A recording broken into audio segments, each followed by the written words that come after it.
It has been 10 years since I started making music. Huh?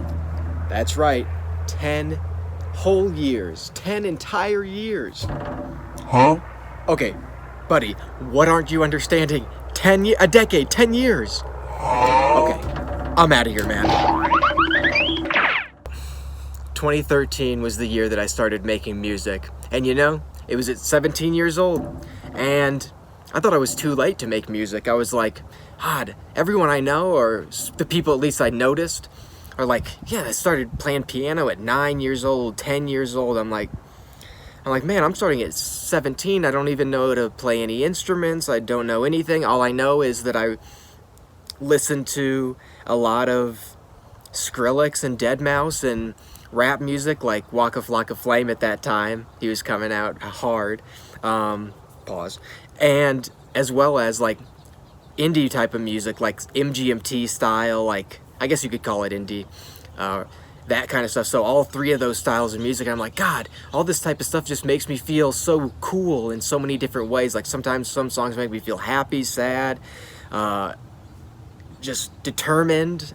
Just gave me so much hope, I guess. A lot of music did. And I remember at 17 years old, I installed and uninstalled FL Studio 3 whole different times. Because the first time I'm like, there's too much, this is way too complicated. Then I downloaded it again, stuck with it a little bit longer, then the final time, downloading it and sticking with it.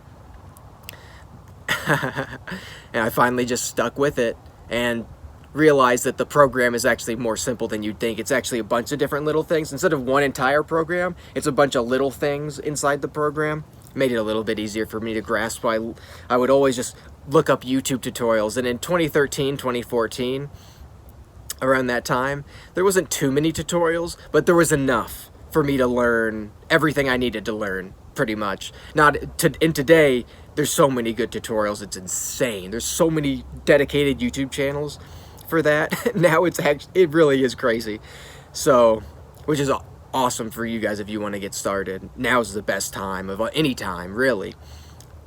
So, yeah, and 2013, I was, like I said, 17 years old, still in high school, and I took music and sound production class at the Career Center. It's JEL Career Center at North Central High School, and people sleep on those career centers because like you can learn to do like mechanics, music, web design, all that kind of stuff. And I did the two different, out of the junior and senior year, I took web design and music and sound production, which are two things that I learned or still use to this day, and that's pretty much the primary two things I only use, actually, which is hilarious. That's literally the only two things I need to know in order for me to consistently upload music to the internet. So I love how that's turned out to be so perfect, how I'm still using it.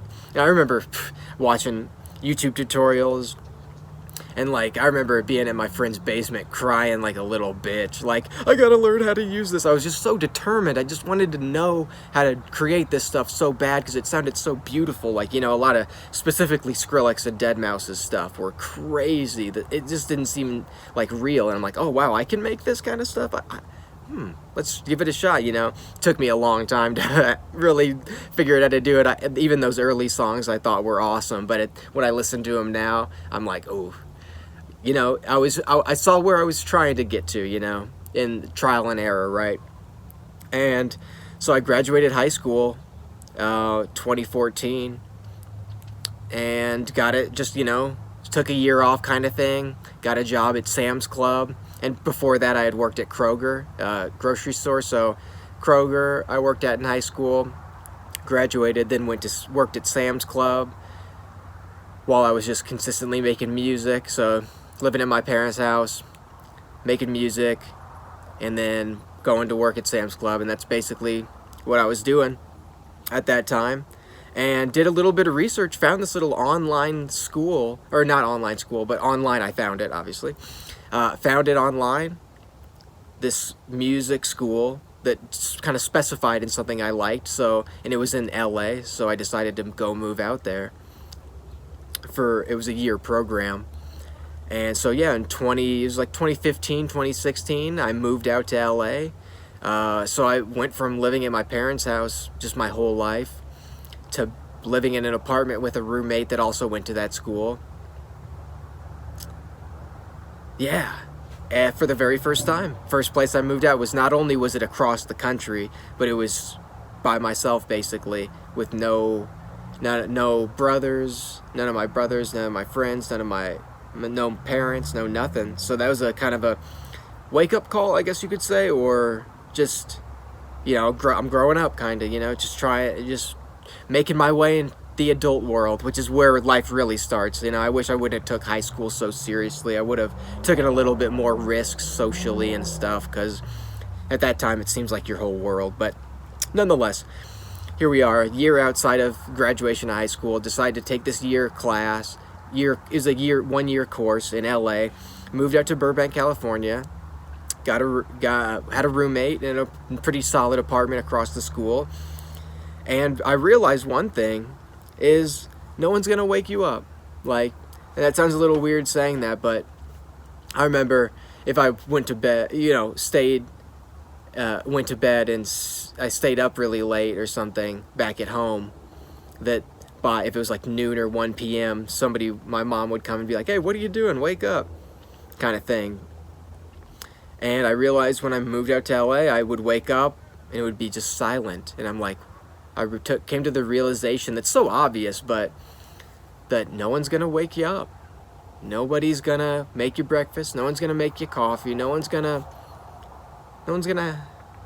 do any of that when you're on your own. So it's very obvious, that is, but it's just something I had to come to realize. And by the way, that year course I took was so great. I learned so much in that year's time. And at that time I was going to school, the classes, and I was working at Taco Bell, and that's just about it. That's all I was doing. I've worked about like every single job. Even initially saving up for my MacBook in like 2015, I was working at FedEx Ground. I just had to say that, because that's where I saved up a lot of my money, was just working there.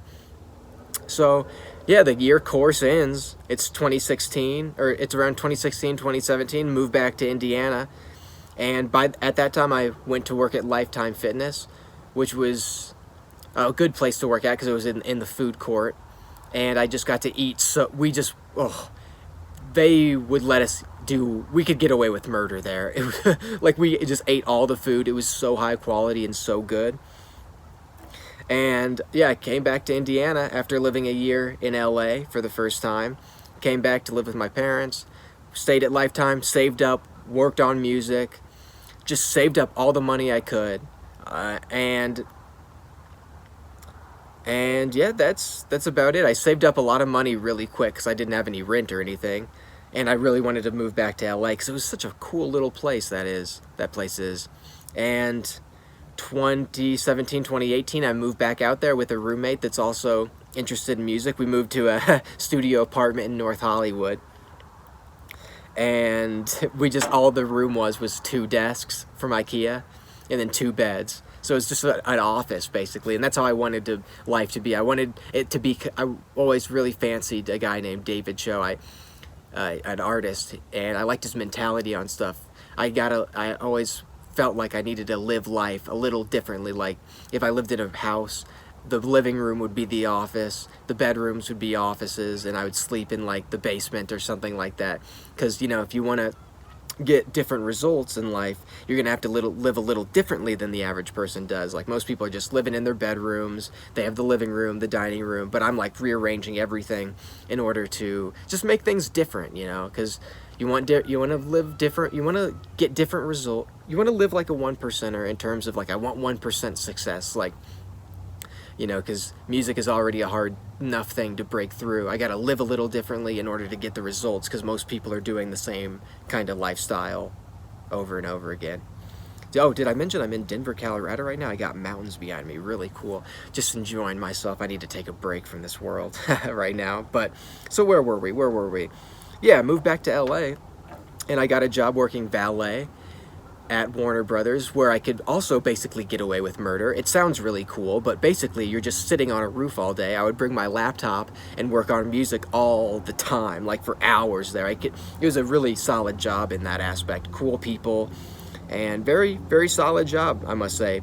Pretty shitty pay, not gonna lie, very shitty pay, but it was very easy work. So, and the whole time I remember being at Warner Brothers, walking around the lot, walking around the places, and walking around the executive buildings, just looking around like, oh, look at all these people like doing what they do for a living, what they want to do. They're all wearing like, the executives wearing suits and stuff and nice clothes, and I'm like, wow, people in Indiana would tell you that you can't make money off of entertainment or anything. And that just goes to show, you gotta, at some point, you gotta shut your ears off and just proceed and do what you want to do in life, because people are gonna slow you down with all their shitty perspectives, and you know, people, you don't know what you don't know. So if you don't have any context on the entertainment world, and if you can make a living off of it, first of all, let me just simply answer, yes, you can.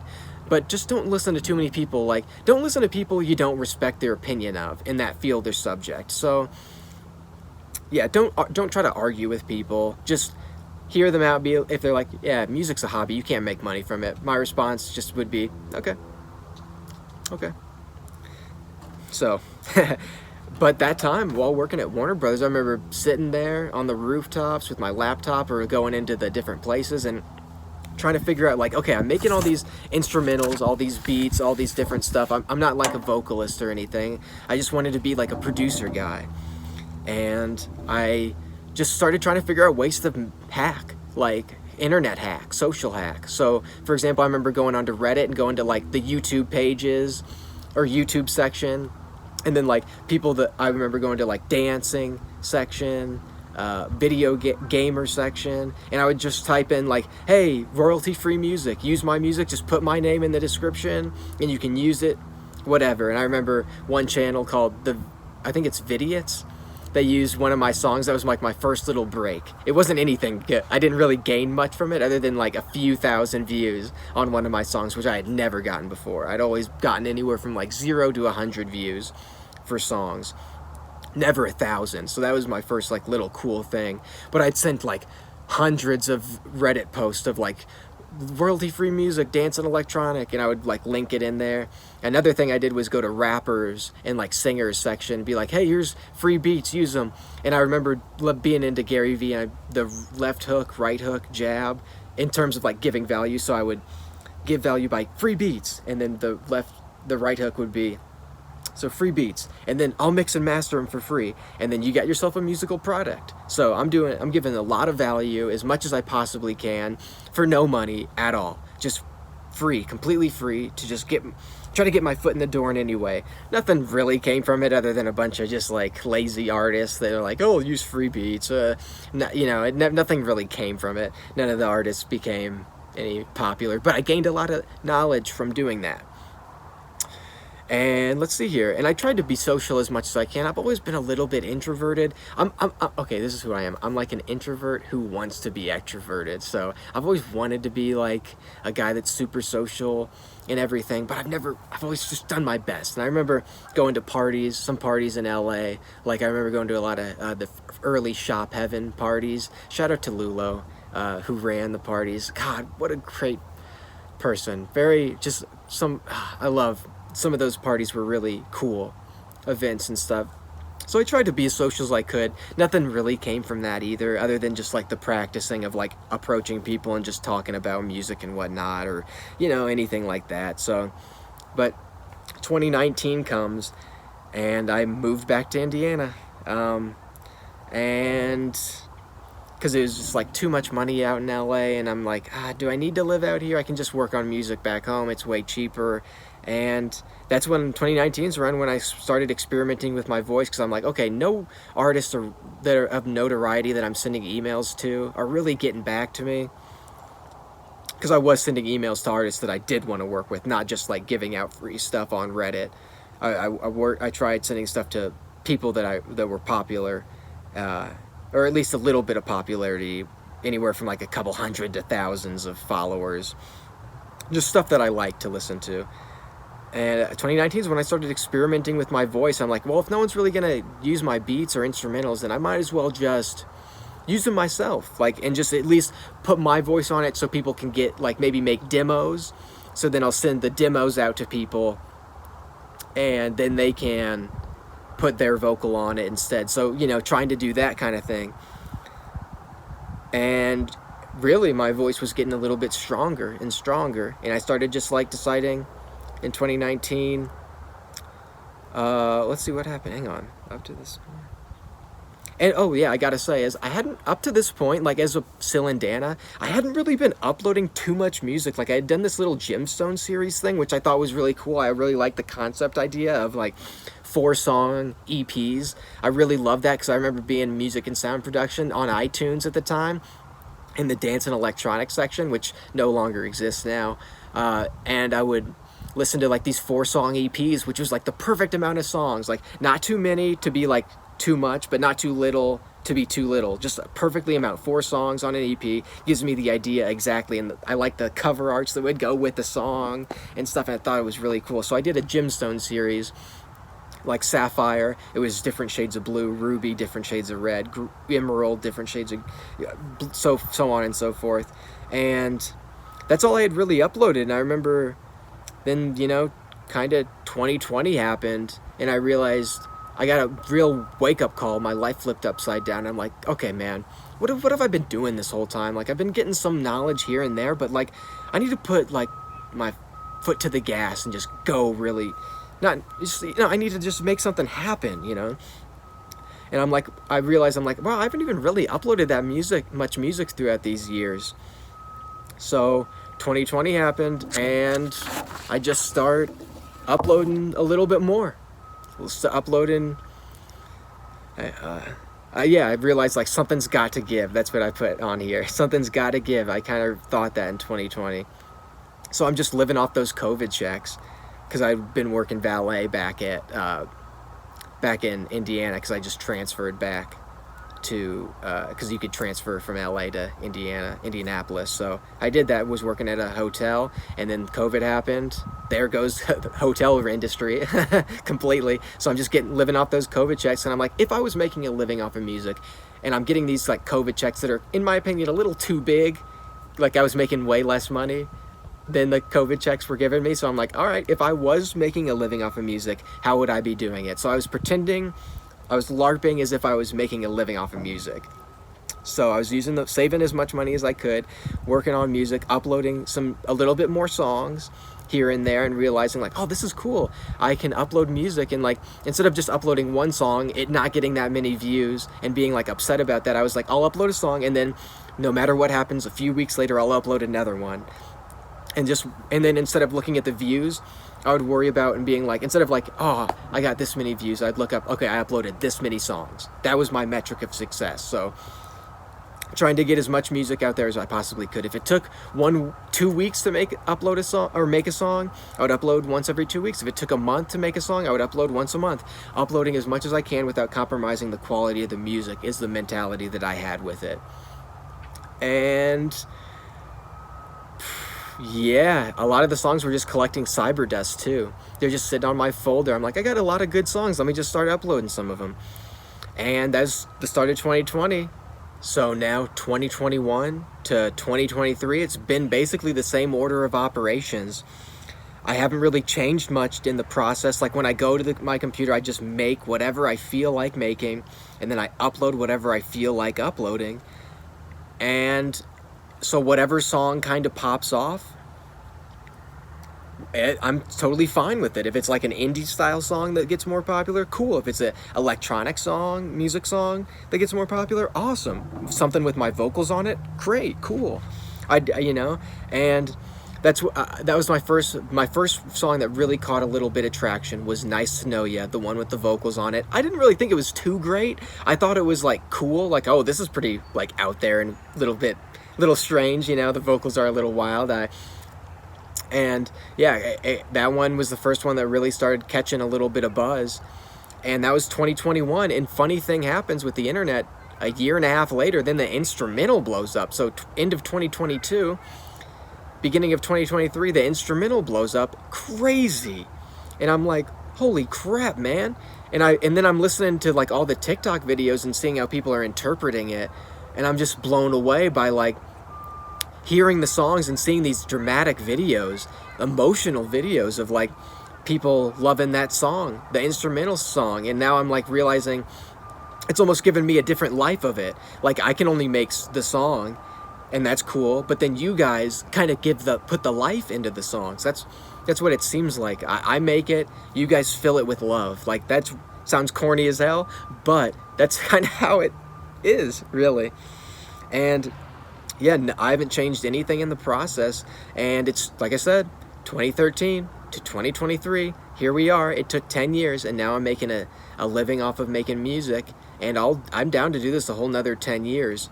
And if everything like works out, fine. And so far everything's good. I'm just gonna keep on with the same process.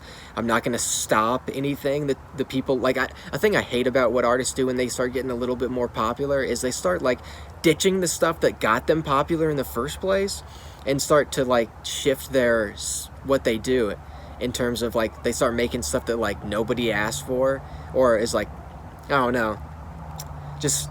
I'll just say that I'm just gonna keep with what got me here in the first place, which is sitting down and making authentic stuff and being inspired by all of you guys online, on Instagram, on YouTube, and SoundCloud, and Spotify, and just discovering new art and making that is really inspiring me to make whatever I think is really freaking awesome, you know? So I think that's really just about the whole story, really. I may have left out a few things here and there, but for the majority, that's really it. Yeah, I just always listen to a lot of really big interviews around the 20-30, like interviews of like older people, 50s, 60s, 70s-year-old people that were successful in like when I was around like, you know, in 2015, 2016, and I'm like, you know, like I said, I'll give it 10 years, and worst case scenario, I'll just go get a job, because if it doesn't work out, I gave it my all, and that's almost as good as if I had been successful, because I gave it my all, it didn't work out. That's fine, because I did all I could do. I set myself up for success as much as I possibly could. And that's what we're all doing at the end of the day. All I'm doing is just trying to make the best decision with the information I have at any given time. So, that being said, thank you guys so much for all the support, all you listening to me. And I'm going to be video responding every question or every comment below here, so I can give you as much context. If you need any help, any advice, any question you want answered from me, or you think that I may be able to give you insight on, I will love and gladly answer. So that being said, thank you for coming with me on this ride, and I am looking forward to seeing you all in person, because I'm gonna try to work on getting some like touring and setting up different cities, because I am 100% independent artist. No one's helping me. It's just me, myself, and I. So me, myself, and I, and you guys. That's all. It's just me and you. That's it. Nobody else to like get in my ear telling me like I need to sign with these people or get in bed business-wise with these people. It's just me and you, and that's it. I don't need anybody else right now. So I'm always being transparent with you guys, and that's a wrap, guys. That's a wrap. Cheers. Don't be too hard on yourself. Take it easy. You know, take the time to just breathe sometimes. Go outside, take a big, fresh breath of air. Enjoy the small things. Enjoy the little things. Give your parents a hug, give your brother a hug, give your friends a hug. If you don't have anybody to give a hug to, I'm here for you. I am here. When I go touring places, I will give it my all, performance-wise, and then after the show, before the show, I'm gonna interact, and I understand, because I've been alone, and right now I kind of am in a lonely spot. So, yeah. All right, guys. See ya.